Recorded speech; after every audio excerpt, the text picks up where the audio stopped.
तक में सबसे पहले बात मशरिक़ वस्ता की। इजराइल और हमास जंग के लिए मिस्र के दारुल हुकूमत काहिरा में होने वाले मुज़ाकरात बगैर किसी पेशरफ्त के ख़त्म हो गए, यानी सीज़ फायर होगा इसके इम्कानात बहुत कम हो गए हैं। और खबरसां इदारों की रिपोर्ट्स के मुताबिक काहिरा में गजा की जंगबंदी मुआहदे की बहाली और इजराइली यरगमानियों की रिहाई के लिए होने वाले ताज़ा तरीन मुज़ाकरात किसी नुमायां पेशरफ्त के पहले ही ख़त्म हो गए हैं।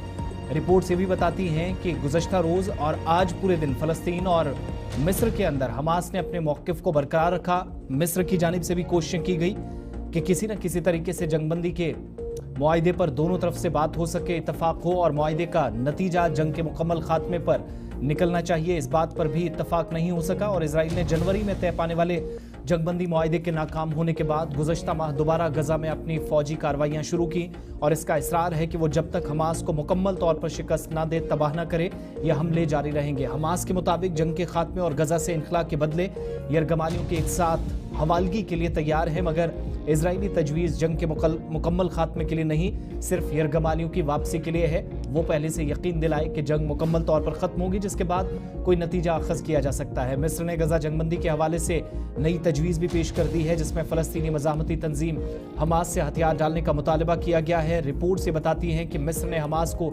जंगबंदी के लिए एक नई तजवीज़ पेश की है, ताहम इसमें वाज़ेह तौर पर कहा गया है कि जब तक फ़लस्तीनी मज़ाहमती गिरोह हथियार नहीं डाल देता, तब तक इजराइल के साथ कोई भी मुआहिदा मुमकिन नहीं है।